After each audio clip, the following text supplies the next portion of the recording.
Hey, backcountry.church. I am so excited today. It is our second A Conversation With, and today we're talking with the Ashbys. Hey, why don't you guys introduce yourself? Sure. My name is Bernie Ashby. I love what is going on with backcountry.church. Yeah. And the reason why is because I am an adventurer at heart. I am always looking for things that can stimulate my mind and my brain and my body. And no one can keep me in line, so I just have to go out there into the world and to nature and just enjoy what God is doing. So I love it. A little bit about me. Now, and you are? And I'm Myron. So it's my job to hold her feet down so she can't get out there and adventure much. No, I come from a long line of adventure and hunting, fishing, spending a lot of time outdoors. I've been around quite a bit in Northern California. And so it's a part of my DNA. I love going out, camping, just doing all kinds of things. Now, how are you two connected? We're married. Oh, you're married. How long have you been married? 33 years. 33 Wow. Yeah, Awesome. coming up on In fact, 34. we just celebrated our 33rd anniversary, and we went to Greece for that anniversary. Oh, you did? Okay. Yeah. Well, we'll get there in a second, but let me ask you a question. You mentioned something about hunting. Talk to me about hunting. So deer hunting, duck hunting, small, all kinds of fowl, and mainly in Northern California. Okay. So I grew up with a father who did all those kinds of things, and so we spent a lot of time doing that. So hunting, so what do you think of him going hunting? Well, he's always been the mountain man. I kind of grew up in a different scenario because I actually kind of grew up in the city. And what city? San Jose. Okay, and so I pretty much grew up there, but you get real tired of just being in the city, and so it wasn't, like I said, enough stimulation for me, and I just have this need to go out every month. Every month I'm either going on vacation, doing some kind of activity, because that was important for me to just get what was like all this pent up stuff inside of me to come out. But I never realized that, until I was like in my college years, more into my adult life. So how did you make the connection between like going for a walk or going for a hike? I don't. Do you backpack at all, or no? It's mainly day hikes. Yeah, mostly mainly day hikes. The kids and Myron and the kids, they like to do the overnight stuff, and I'm okay with doing it. I love being out there with them. Sure. I let them do all the work, but then when it comes to just getting out and just walking in nature and enjoying what's out there, that's kind of where I'm coming from. So eventually what ended up happening was that I just I had the need. It was really a need to be able to be outside of my home, outside, away from perhaps other people. That could be the case, but just to be out and to be in a place of solitude, in a place where I can just commune with the Lord and commune just with how He created the world. And that's just something that's really important for me. So the mission of backcountry.church is helping people connect with God, others, and themselves through the enjoyment of nature. Now, it's interesting you said something in there about connecting really with yourself. And I call it detoxing just all the stuff of life, whether it's internal relationships or constant barrage of emails or whatever. How is it when you're out? Like, what do you do when you're by yourself and you're hiking? So just so you guys know, I tend to be a type A personality. I'm pretty driven. I'm pretty like go-getter, and it was really important for me to find some balance. And the way that I found balance was to have more serenity in my life. Now, when you're out there in nature, you have the opportunity to just be able to be quiet and sit and enjoy. Or if you're hiking and you're being physical, that all the endorphins coming out, and you just have this strength about you when you are there by yourself, and you're maybe more contemplative. And so I needed that in my life. Sure. So you obviously pray when you're out, at least part of the time. Do you listen to music? Do you listen to books at all? Or or is it just silence? No, I spend a lot of time in prayer when I'm on a hike. Myron and I go on a lot of hikes almost every other day, something like that. Oh, wow. And we are either talking to each other, so we're having a good time together, connecting, maybe fighting. I don't know what it may be, but when I'm usually alone, I'm spending a lot of time in prayer. And then I do have some apps that I listen to. One is just a Bible app. And then another one is kind of more of a devotional. It's a contemplative devotional app. Okay, all right. And so it gives me, it allows me to be centered and more grounded, more focused on the Lord and what He's doing in my life. And I do a lot of confessing at that time, and also a lot of complaining. So, and the Lord uses that time just to calm me down, which is just fantastic. That's amazing. So let me give a shameless plug. If you download our app, backcountry.church app at Google Play or at the Apple App Store, we actually have as part of our app listening to the Bible. And then, of course, our messages you can download and you can listen to those and watch those offline. Now, you said you guys actually do a lot of, I didn't realize this, you hike a lot or go for a walk like every other day, every 3 days, or what? Is that in your neighborhood, or where do you guys go? Yeah, usually in our neighborhood. So Penitentiary Creek is an area near our neighborhood. We also go into a place called Alum Rock Park. Okay. And this is all in San Jose, California? Yeah. Okay. Well, both of those places are within like a 5-minute drive from our house. Very nice. And so it's very convenient. Right. And so we can put it in any part of the day just to go if we've got some free time to spend together. Got it. And I know you have one particular spot in California, and of course we have people from all over the U.S., some parts of the world actually, that are part of backcountry.church. But in California, there's one particular spot that keeps, rising to the top. Where is that? Mount Shasta. Tell me the story. Why? Well, I grew up 9 miles south of that mountain. And it's a volcano. It's in non-drought years, it's usually snow covered. Oh. Okay. But these years, when we have drought, a lot of it's bare. But there are always glaciers on the southeast side and the north side. But I grew up looking at that mountain almost daily. And but it wasn't until I got to be about 19 that I actually tried to climb it the first time.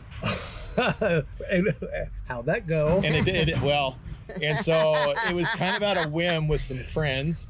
And that first try, I got up to about 12,000 feet and ran out of time because I didn't have enough time to make the next 2,000 feet before to meet the timeline. So I had to come back down. But I learned from that first time that I had to prepare and I had to train if I was going to do it. So the next time that I tried was in 2001. Okay. And that time I over-prepared. I could have climbed 2 mountains that day. So I was running all the time. You must have started early in the morning and summited early. So I do it in a two-phase climb. We started at about 6,800 feet. We climbed to 10,400. Okay. We camp overnight, and then we start about 2-3 o'clock in the morning for the summit. We want to reach the summit by about 9 in the morning. We spend about an hour at the summit, and then we come back down, usually get back down to base camp at 10,400 at about noon. Then you got to break camp, right, and then haul everything down, and usually you get down about 6 in the afternoon. So Shasta means a lot to you, and it's a beautiful place. Yeah. I mean, it's absolutely stunning. Yeah. When you climb it, do you climb with an axe pick or?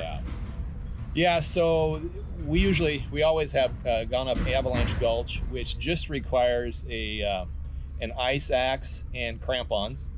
Again, it depends upon the year and the time that you go. So right now it's probably pretty bare, but still to get through an area called the Chimneys, which is Red Banks, you have to get on all fours and you have to climb because it's really steep.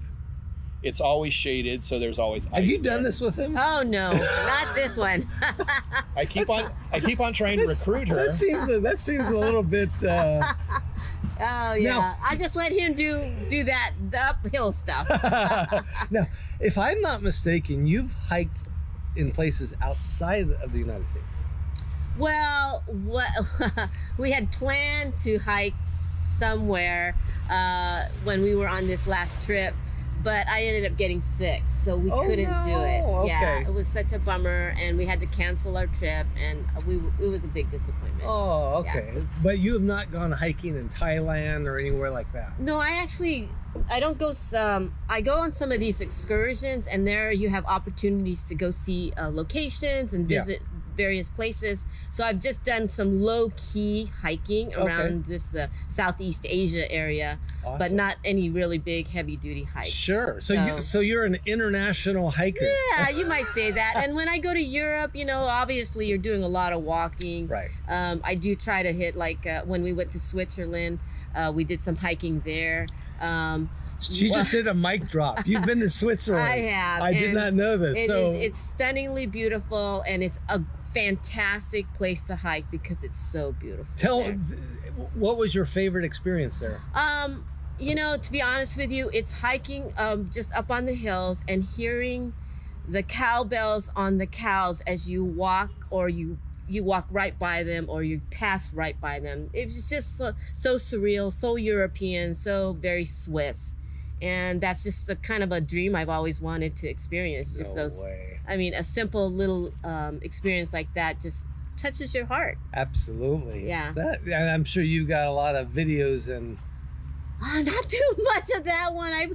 I spend a lot of time just enjoying myself walking and not doing a whole lot of picture taking on that one. So Wow. yeah. So going back to Mount Shasta, when you first moved to the San Jose area, trying to get to know people or whatever, you had mentioned that you had connected with some guys.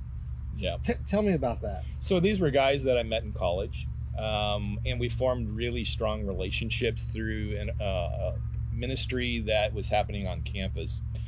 And when we moved to Illinois, I kind of lost touch with them a little bit. When we moved back to California, I just decided I wanted to spend some time with these guys because I hadn't seen them in a while. So I challenged them to do a hike with me, and it happened to be Mount Shasta. And because I had lived there, I was the lead guide. I kind of helped them prepare. Right. Out of the 9 guys who attempted it, 3 of us made it to the top, 6 didn't. Oh, wow. There were 3 of them that got altitude sickness, Okay. and so they had to go back down. But we learned some things from that first trip, Like? People who say that they're going to prepare, but they really don't prepare. People who I gave them a diet. There was one guy who I kind of told him what they needed to prepare for food. And one guy, his mom told him to bring Rice Krispie treats. Ha! And he thought that his mom knew better. And so he was one of the guys who did not make it. But, such is life. But and then the next time that we went, different set of guys, we had 50% make it to the top. What was different? Just their preparation? Preparation. So if somebody, I just finished summiting Mount Whitney, which is 14.5, right? Highest peak in the continuous U.S. What would you say are some things as far as preparation that, like, maybe you told these guys to do? Yeah. Hey, we're going to go climb to 10,000, which is typically the tree line, right? That's where most times the trees stop, not all the time, but. Yep. And then, oxygen is a little bit more scarce up there. What are some things that people can do to prep? Right. So the main thing that doing ascension, figuring out some way to prepare your muscles to climb. So it's the high leg lifts. Okay. It's just as far as training. So if you don't have a mountain to get on, you got to get on a Stairmaster or something like that requires you to get those muscles conditioned. The other thing is working on your cardiovascular, raising your heart rate, raising your breathing rate to a point. When you get up to those elevations, typically around 10 to 12,000 feet, you might be taking 10 or 15 steps and then you stop and you breathe. and you recover, and then you take another 10 or 15 steps and you stop and you breathe, especially if you're living at sea level. The other thing that you got to do is hydrate, because water contains oxygen. So as you get to higher elevations, you've got to drink more water because it provides your body more oxygen when there's a lack of oxygen. So hydration I don't think I've ever heard that. Yeah. Yeah, that's actually smart. I like drinking coffee. Right. Not a good idea. This is very true. So hydration at elevation is just vitally important. And electrolytes. So, yes, right. So adding electrolytes so your body processes the water well is critically important. I got a funny story. So the first time I did Half Dome, so I do Half Dome now every year. In fact, just a month ago, I went for a day hike just to do it, just for fun, right? So my first time doing Half Dome, I've seen pictures and I tried to do my research, and cardiovascular, I'd worked on that, and that wasn't a problem. That day was 55,000 steps, which was pretty insane. But anyway, so I get there, and there's a subdome, which is, I mean, if that doesn't terrify you, nothing will. And that's what I found out later, that's what takes your energy, is that subdome before you get to Half Dome. And once you get to Half Dome, you're looking and it's straight up virtually. Yeah. And I'm like, okay, so I'm climbing. They got the steel cables, and they put these pieces of wood so you can rest where the posts are as you're making your way up. Halfway up, both of my thighs cramped. And I'm like, this is not good. I'm halfway up, but I'm halfway down, and there's people in back of me going, "Are you going now?" People above me starting to come down. I'm like, "Hey guys, I need to take a little break." And they're like, "Oh yeah, take a break." So I sit down on this slab, and I'm like rubbing my thighs that are now like all cramped up and hurting. And somebody said to me, "Have you drank enough water?" Yeah. And I'm like, oh yeah, I probably should be doing that. So I've learned that water and electrolytes, now there's pills you can add, not pills, tablets that are fizzy, and there's powder you can put in there. There are pills that I've now started taking that are just that prior, but water is essential. Yeah. Who knew, right? Yeah. I know now. Yeah. The other thing, there's one more thing. So having people with you to encourage you and help you to keep going. So talk about that a little bit. So it was interesting how you talked about getting to the subdome before the and there's a terrifying aspect that happens. So on our first trip up Mount Shasta, I was with a good friend, and we got up to about 12,000 feet. The incline is about 35 degrees at that point. Oof.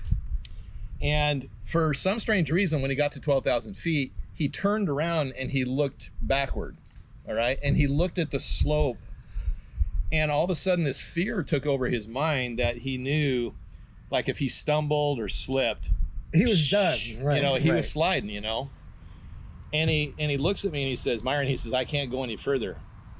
And I'm like, hold on. I'm like, yeah, you can.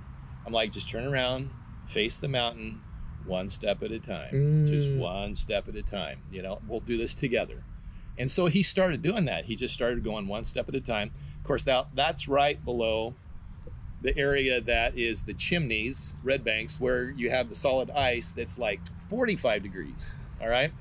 That we have to climb up on all fours. And but he weathered through it, and he got through that, and we made it to the top. It was those words of encouragement. It was that locking arms, so to speak, and just saying, you know what, come on, we can do this. We can get through this. That's okay. So again, our mission at backcountry.church is about helping people connect with God and others through the enjoyment of nature and yourself. But that others is so important because we're not designed to do life by ourselves. On the other side, there's times where you mentioned this, I've done this, where you just want to get out in nature by yourself because you're just sick of people. But oftentimes we, as humans, for a variety of reasons, and all good reasons, we like to distance ourselves from people. And that experience was huge because you weren't just encouraging him, you were helping giving him direction at that moment when his brain was all fear. Coming down Half Dome, you come down one of two ways. You're either face down, seeing it, or you're going the opposite way so you can see where you've come from. 90% of all people or more do the backwards because they're more comfortable. Right. I actually like to do this. In fact, I have a video at backcountry.church that you'll see of Half Dome of doing that. And I love it because the view is like, whoa, but just don't let go. Yeah. But talk to me about that. I mean, have you had the same thing where people have encouraged you or vice versa? I have a couple of thoughts on that.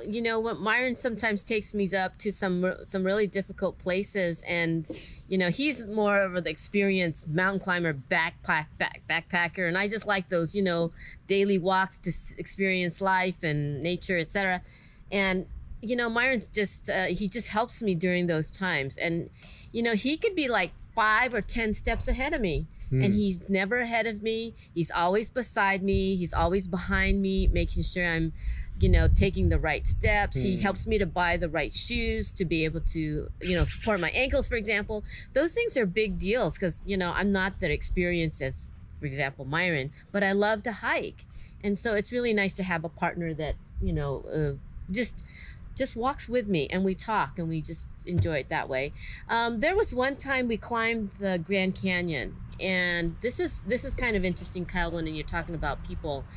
I was at the top of the rim, and I was seeing all these people. It was 7:00 in the morning, all these people hiking back up, and I'm like, why are they so tired? I was this punky college student. We had just been recently married, and so we're hiking down. It's no problem. I still see people huffing and puffing. We get to the halfway point, and I thought, well, wow, this is beautiful, awesome scene.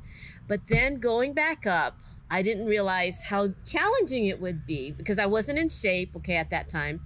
So I would take 10 or 15 steps, and I would have to stop. And that was the whole hike. Wow. All the way back. Wow. But then at the very last mile, or maybe half mile, a storm came brewing, and there's torrential rain was coming down, and you could see, like, on the side of the rim, the rain just coming down and then pouring off onto our pathway. So our pathway was actually a creek. It was so scary. The sky was black. And Myron said, Bernie, there's an archway right there. He says, hold on to me. I held on to his camera bag. And in the meantime, there are 10 other people behind us. And then he said, Bernie, here we go. I held on to him, making sure I wasn't falling from the creek. And as soon as we started running to that archway, all 10 people behind us started running with us. And we got underneath the archway, and we did it again till we got to the top. And we ran. Now, mind you, I was only taking 10 or 15 steps, right, at the bottom. No, by the time I was at the top, I was running to get to the top of the rim. Wow. It was crazy. Do you remember this? I remember. She will never go down there with me again. Did you go to the bottom or halfway to the bottom? Just to the halfway point. But that's the Grand Canyon is very, very difficult, and it's extraordinarily steep. Yes. And you know, most people that go down to the bottom end up staying overnight. Right. But we only just went halfway, and we started about 7 in the morning. And then the first thing that we did was, oh my gosh, this was fun. The first thing that we did is we were soaking wet. We both got into a shower with our clothes on and sat on the ground for like a half an hour pouring hot water on both of us. And we were exhausted. It was a crazy trip. You'll never forget that. Oh, never forget it. Welcome to the Grand Canyon. Yeah, but it's... And then we celebrated with a prime rib dinner after that. Yeah. There you go. I think, though, Kyle, what's interesting about that was we didn't even know that people were behind us. Right. And Myron just said, hold on, hun. And I held on. And in those times of struggle, trial, and the fact I did not want to run, I held on and I listened to what he said. And then other people behind us just followed suit. And you never know what God's going to do, you know? You just never know. And that, to me, that was like kind of an analogy about life. And it goes with leadership too. Right. Is you might be hiking by yourself, or you might be living life by yourself, or maybe married, maybe with a significant other or whatever. But people are watching of what you're doing. And so we have a message about, if you're following Jesus, what does leadership look like? And you can find that at our website. But it's interesting. That's one example of, and when it's raining and the path is a creek and there's water everywhere, you know, people die from stuff like that. That's right. And so you showing the pathway is pretty cool. Yeah. Of how that happened. Yeah, I think that picture was given to us from the Lord. And sometimes we don't know that people are behind us or they're watching. Yeah. And yet, you know, he calls us to walk with him and follow him in his ways and do what's right by him. So absolutely. Interesting. So we have a feature called Where to Next. And so where to next? Like, what's on your bucket list? What would you like to do at some point? The small ones, the big ones, maybe a different country, a different state. Where to next? Oh, let's see here. Next month, at the end of this month, we're gonna go to Denver, and so we'll probably find some places to hike there. My daughter is gonna be joining us, and so we're probably gonna take her to the Gardens of the Gods. Yes, and yes. It's so beautiful. In Colorado Springs. Absolutely stunning. Yep. And so that's Are you one gonna place. do Pikes Peak? Well, we did that last summer, but we Did you hike it or did you drive it? We drove it. Oh wow, 14,000 feet. That was crazy. I mean, when we were at the top, you could barely breathe. Yeah. My word. And so you have to be for Pikes Peak. You have to be pretty experienced. I got a funny story about that. We'll get back to the where to next. When I did Mount Whitney, I had not been more than 13,000 feet. And I only did that once at Mount Dana in Yosemite. It's on the border of Yosemite and another park. And so I didn't know how I would do. And you can't train for altitude because you don't know how you're going to respond. Yeah. On my hike, I met 2 people that were airlifted off of one 2 days prior because they couldn't breathe. And one actually was very severe. They got something called HEP or HAPE, and it's the worst kind of lung. It's hard, you can't breathe, right? So they had to rescue him off of Mount Whitney. So I'm thinking, what's this going to be like? Am I going to make it? I'm not exactly young. So I get to 13.8, and all of a sudden it felt like 2 guys were crushing my chest. Yep. Like with both hands on either side, just, and I'm like, okay, this is hard. Yeah. So I waited, and my body's like, turn around. My mind's all, no way. There is no way at all. It's called Summit Fever. Summit Fever. So I'm like 2 minutes, 3 minutes, 4 minutes. The pain kind of went away, and I said, screw it, I'm going. Yep. And you know, I went all the way up, and it didn't, I didn't have to stop. I didn't have to pause. It was like and I don't know what you call this, but there was this threshold, this wall that I had to get through. And then all of a sudden my body's like, fine. It was just strange. But anyways, I hear you. Where else? Where's next? I think because of this last trip that we went on, I was sick. I was really bummed about it. But one of the places I do want to go and revisit again and try to walk is this place in Greece. I'd love to go back to Greece because it's a fantastic place to visit. But we were going to hike the Sumerian Gorge.